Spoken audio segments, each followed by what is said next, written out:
tuvo por fiel, poniéndome en el ministerio, habiendo yo sido antes blasfemo, perseguidor e injuriador.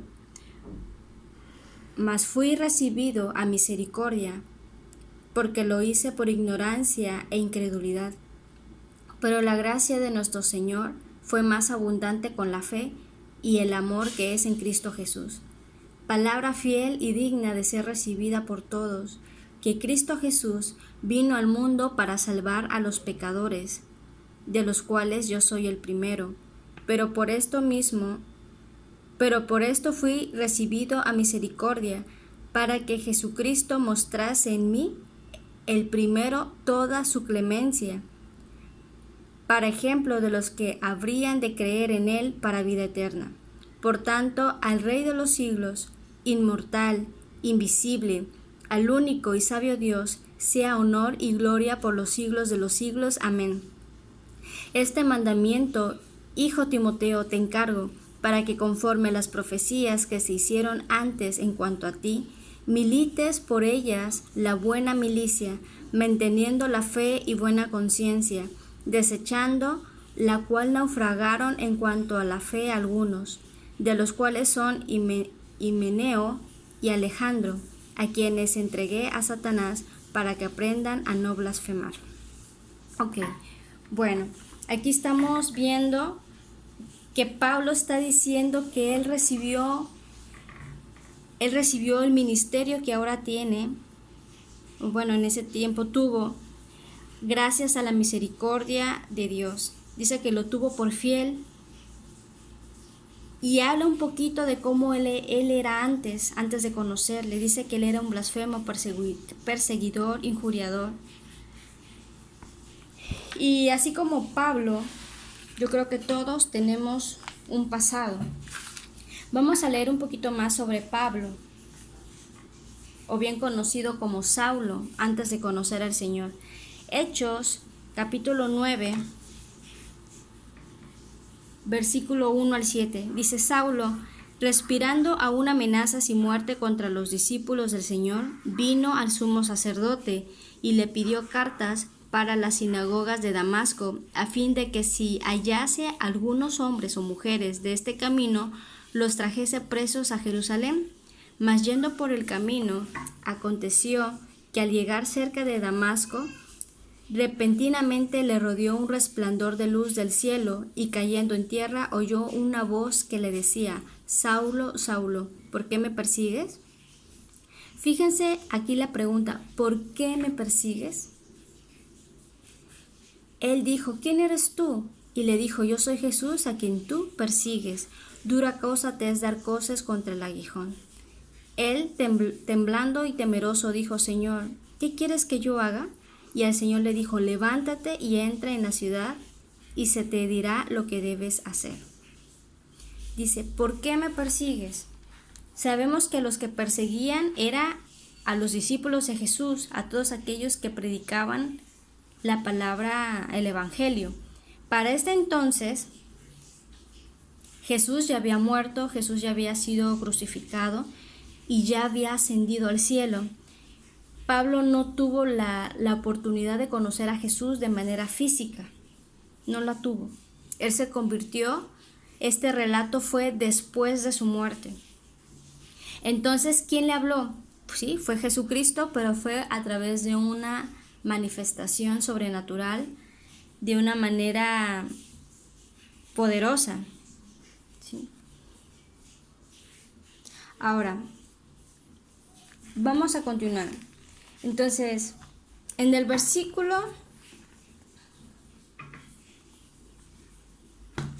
a ver, ok, bueno, entonces, continuando con el relato, vemos cómo era Pablo, y aquí él era el perseguidor de la iglesia. Él era blasfemo, perseguidor, injuriador. Pero vamos a ver el versículo 14. Dice: pero la gracia de nuestro Señor fue más abundante con la fe y el amor que es en Cristo Jesús. ¿Qué es la gracia? ¿Qué significa gracia? Gracia en griego significa charis, que significa favor, bendición, bondad. Eso es lo que significa gracia. Todo eso implica la palabra gracia: favor, bendición y bondad. Todos podemos extender la gracia a los demás, pero cuando la palabra gracia se usa en relación a Dios, adquiere un significado más potente. La gracia es que Dios nos escoge para bendecirnos en lugar de maldecirnos. ¡Qué tremendo! A pesar de que nuestro pecado lo merece, esta es su bondad a los injustos, a los indignos. Vamos a leer Efesios 2:8.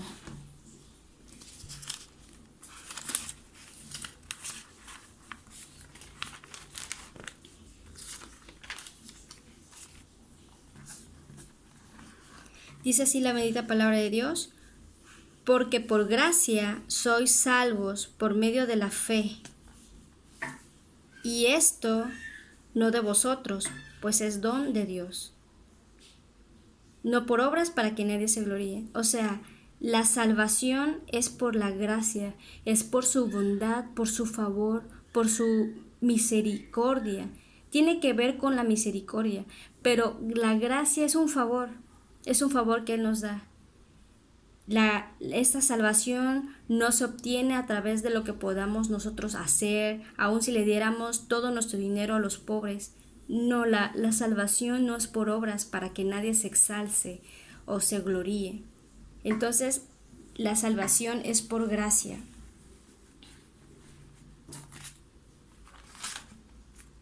Bien, ahora, regresando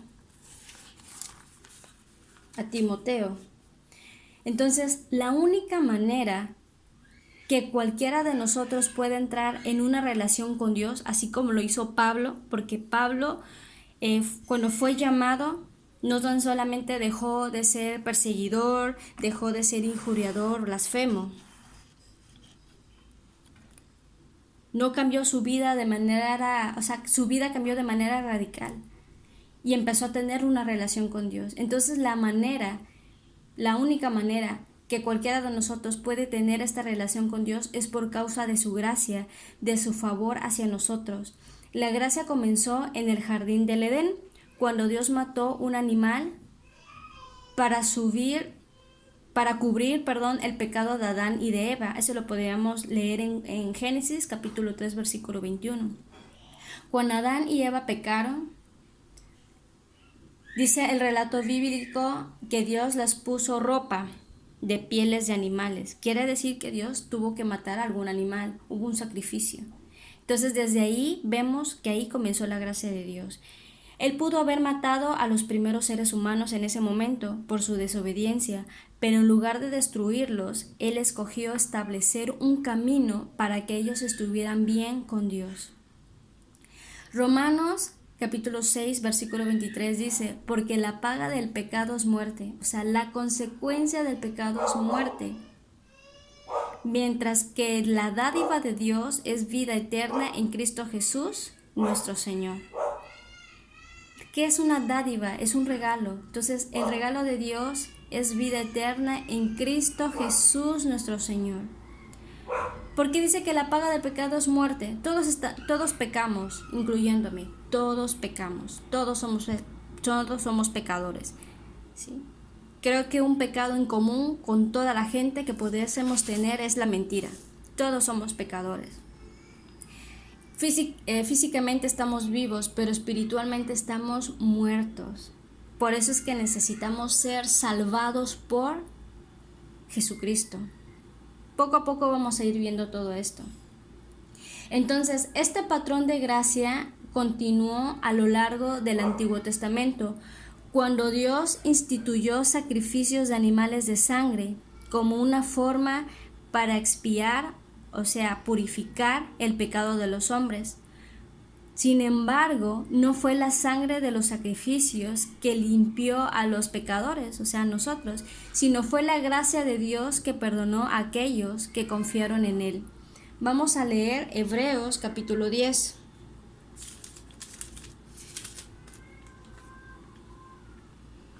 Bien, Hebreos 10, versículo 4 dice: Porque la sangre de los toros y de los machos cabríos no puede quitar los pecados. Vamos a leer más abajo, el 8, diciendo primero, sacrificio y ofrenda y holocaustos y expiaciones por el pecado no quisiste, ni te agradaron, las cuales cosas se ofrecen según la ley. Aquí hay una ley. Y diciendo luego, he aquí que vengo, oh Dios, para hacer tu voluntad, eso lo está diciendo Jesús. Quita lo primero para establecer esto último. En esta voluntad somos santificados mediante la ofrenda del cuerpo de Jesucristo, hecha una vez para siempre. ¿Ok? Bueno, entonces aquí podemos ver con claridad que la sangre de esos sacrificios no fue suficiente para limpiar los pecados que habían en los seres humanos. Y por lo tanto se tuvo que quitar lo primero para establecer lo último. ¿Cuál fue lo último? El sacrificio de Jesús mediante el cuerpo, hecho una vez y para siempre, porque Jesucristo murió solamente una vez en esa cruz, y con eso fue suficiente.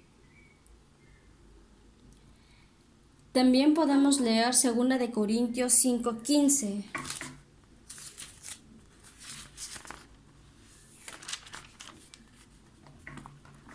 Fíjense lo que dice. El 15. Por todos murió, para que los que viven ya no vivan para sí. Nosotros estamos vivos, estamos leyendo esto. Entonces, esta palabra es para nosotros. Por todos murió, para que los que viven ya no vivan para sí, sino para aquel que murió y resucitó por ellos. De manera que nosotros, de aquí en adelante, a nadie conocemos según la carne. Y aun si a Cristo conocimos según la carne, ya no lo conocemos así. El 17. De modo que si alguno está en Cristo, nueva criatura es, las cosas viejas pasaron, he aquí, todas son hechas nuevas. Todas son hechas nuevas. Pablo, antes llamado Saulo, era un injuriador, un blasfemo, consentía el asesinato de los seguidores de Jesús. Él también maltrató, golpeó a hombres y mujeres. Y nosotros también quizás no hemos llegado a ese extremo, pero todos hemos sido malos, todos hemos pecado, todos hemos mentido, en algún momento hemos sido desleales con algún amigo, en algún momento hemos sido desobedientes a Dios. Entonces, la buena noticia es que si alguno está en Cristo, nueva criatura es, y las cosas viejas pasaron, he aquí todas son hechas nuevas como la vida de Pablo. Y esta invitación, esta gracia es para todos. Esa es la buena noticia.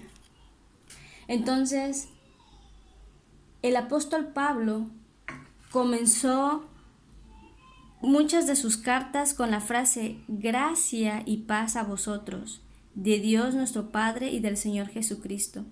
Recordemos que el apóstol Pablo fue el que escribió casi todo el Nuevo Testamento. Por ejemplo, Romanos 1:7, Efesios 1:1, Primera de Corintios capítulo 1, versículo 3, comienzan con esa frase, gracia y paz a vosotros. Que la gracia y la paz esté con ustedes, es lo que está diciendo, de Dios nuestro Padre y del Señor Jesucristo. Entonces aquí podemos entender que Dios es el promotor de la gracia, del favor, de la bendición, de la bondad y toda otra gracia que podamos nosotros sentir por alguien, fluye a través de Él, fluye de Él. Entonces Dios muestra tanto la misericordia y la gracia. Aunque no son lo mismo, hay que diferenciar. La misericordia retiene un castigo que merecemos, pero la gracia otorga una bendición que no merecemos. En la misericordia, Dios escogió cancelar nuestra deuda de pecado por medio del sacrificio de su Hijo perfecto en nuestro lugar. Así es. Esa es la misericordia. Dios escogió cancelar nuestra deuda de pecado por medio de su Hijo, santo y puro y perfecto. Vamos a leer 2 de Corintios 15.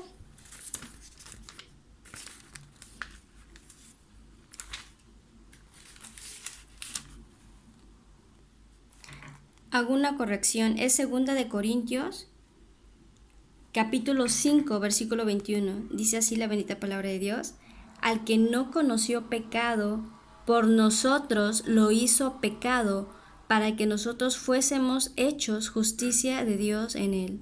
Aquí vemos con claridad que Jesucristo fue un hombre completamente santo, sin pecado, nunca cometió ni pensó en algún pecado, nada. Él fue completamente santo, pero por nosotros se hizo pecado, para que nosotros fuésemos hechos justicia de Dios en él. ¿Se dan cuenta? Por eso necesitamos un cambio en nuestra vida. Pablo la tuvo ese encuentro personal con Jesús, con Jesucristo. Y nosotros también necesitamos ese encuentro personal con Cristo Jesús. Él ya pagó nuestra deuda, Él ya pagó, tomó nuestro lugar. Y lo leímos ahí mismo en 2 de Corintios 5:15. Dice: por todos murió, para los que viven ya no vivan para sí. Eso es lo que demanda el Señor de nosotros, que ya no vivamos para nosotros mismos, ¿sí? Y que de aquí en adelante vivamos para Él. Recibamos esta gracia inmerecida, recibamos esta misericordia de parte de Él. Entonces, la misericordia suya retuvo el castigo que nosotros merecíamos, y la gracia nos otorgó una bendición que no merecíamos. Pero hay otra noticia más que quiero decirles. Pero Él va aún más lejos que la misericordia y extiende la gracia a sus enemigos. Vaya que Dios tiene enemigos. Vamos a leer Romanos capítulo 5, versículo 9. Dice así: pues mucho más, estando ya justificados por su sangre, justificados en su sangre, por Él seremos salvos de la ira venidera, que es algo que ya hemos estado aprendiendo.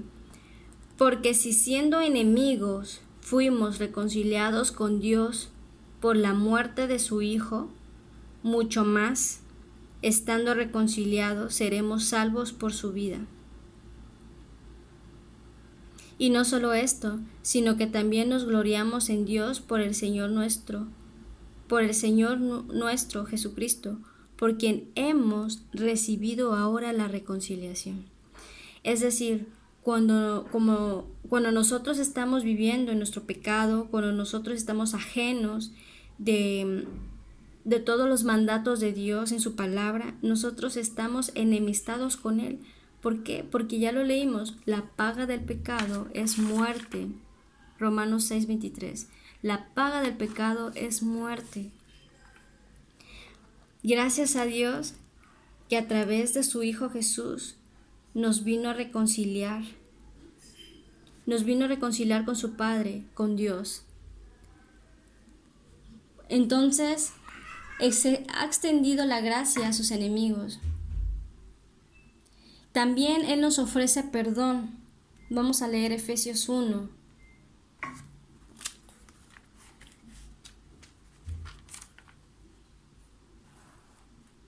Vamos a ver que dice Efesios capítulo 1, versículo 7. Él nos ofrece perdón. Dice: en quien tenemos redención por su sangre, el perdón de pecados, según las riquezas de su gracia. redención por su sangre. Él nos redimió por su sangre. No hay nadie que sea bueno. Todos hemos pecado. Entonces, por su sangre es que somos redimidos y nos ha perdonado los pecados. Ahora, Él también nos vino a reconciliar a través de su Hijo Jesús. Vamos a leer qué dice Colosenses.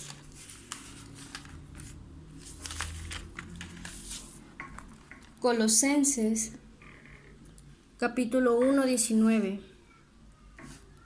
Acá está. Dice, por cuanto agradó al Padre que en Él habitase toda plenitud,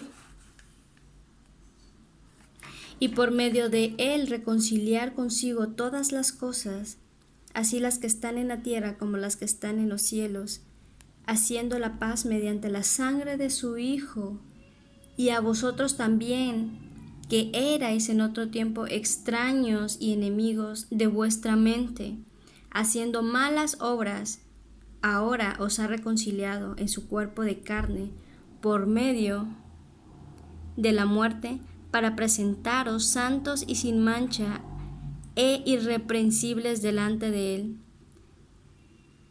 Si en verdad permanecéis fundados y firmes en la fe, y sin movernos de la esperanza del Evangelio que habéis oído, el cual se predica en toda la creación que está debajo del cielo, del cual yo, Pablo, fui hecho ministro.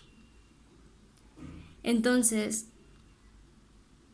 en Él, en Jesús, habita toda la plenitud. En Él necesitamos a Jesucristo para sentirnos completamente plenos. No sé si te has dado cuenta que a veces siempre deseamos más. El mejor trabajo, el mejor puesto, la mejor casa, la mujer más bonita, el hombre más cariñoso, los mejores hijos, estudiar en la mejor escuela. Siempre queremos más. Tenemos una necesidad de tener siempre lo bueno, de ser saciados en todo, de tener hijos, de lograr alcanzar, superarnos. Pero en Él habita toda plenitud, y ese sentimiento que tenemos es porque necesitamos de Él. Claro que cuando estamos viviendo en nuestro pecado y no conocemos la palabra de Dios, somos extraños, estamos ajenos a todo lo que tenga que ver con Él. Por ello necesitamos reconciliarnos con Él, pidiendo perdón por nuestros pecados. Él ya pagó el precio. Él ya hizo su parte en la cruz del Calvario, pero ahora nos falta a nosotros reconocer y tomar esa salvación, ese regalo que es por gracia, por su misericordia. Y una vez tomándola, tenemos que permanecer firmes en la fe, sin movernos de su palabra, de la sana enseñanza, de la sana doctrina, para perseverar hasta el final. Bien, también no tan solamente nos vino a dar esta reconciliación, sino que también nos ha dado una promesa, la promesa del Espíritu Santo. Vamos a leer Efesios, capítulo 1, versículo 13. Dice así la bendita palabra de Dios. En Él también vosotros, habiendo oído la palabra de verdad, el evangelio de vuestra salvación, y habiendo creído en Él, fuisteis sellados con el Espíritu Santo de la promesa, que es las arras de nuestra herencia, hasta la redención de la posesión adquirida para alabanza de su gloria.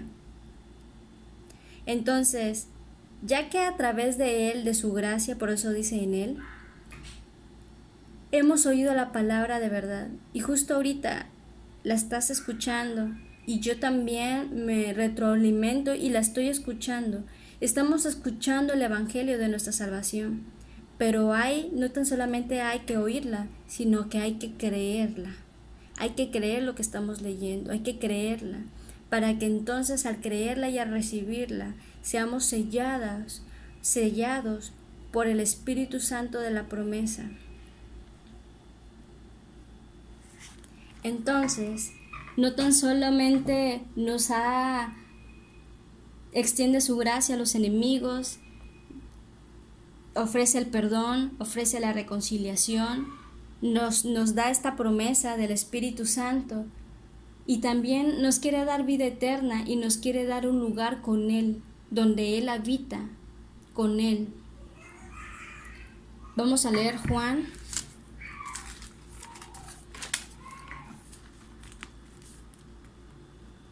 Juan 3.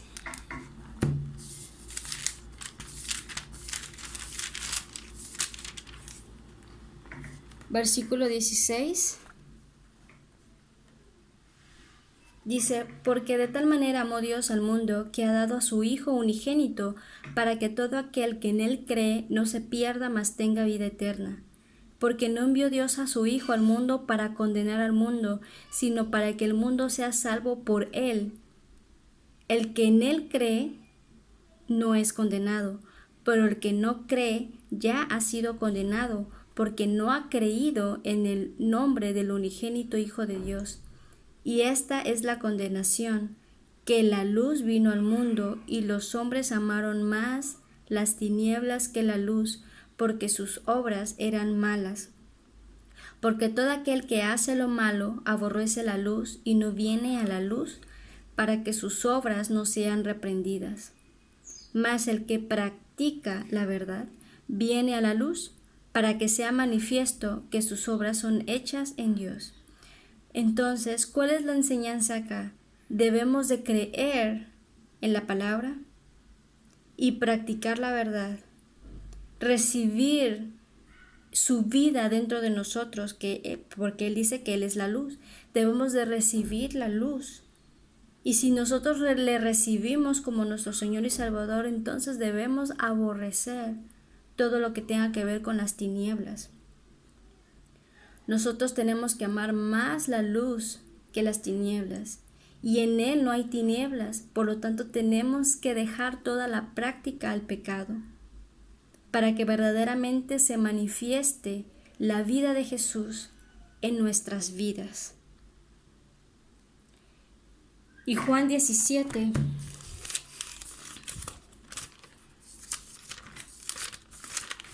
capítulo 17, versículo 24, nos habla de que hay un lugar para nosotros con Él. Padre, aquellos que me has dado, aquí está hablando Jesús, está orando antes de ser entregado por Judas. Aquí dice, Padre, aquellos que me has dado, quiero que donde yo estoy, también ellos estén conmigo, para que vean mi gloria que me has dado, porque me has amado desde antes de la fundación del mundo. Para que vean mi gloria, quiero que donde yo estoy también ellos estén conmigo. Él ha preparado un lugar para nosotros, pero para aquellos que le han creído y le han recibido como su Señor y Salvador. Entonces, hemos aprendido hoy que la gracia y la misericordia es un regalo precioso de parte de Dios para nuestras vidas. Y Pablo lo entendía, por eso dijo, palabra fiel y digna de ser recibida por todos. Que Cristo Jesús vino al mundo para salvar a los pecadores, de los cuales yo soy el primero. Él está reconociendo que de los peores pecadores, Él fue el primero de los peores. Pero por esto fui recibido a misericordia, para que Jesucristo mostrase en mí, el primero, toda su clemencia. ¿Qué es clemencia? Benevolencia, compasión, toda su compasión, para ejemplo de los que habrían de creer en Él para vida eterna.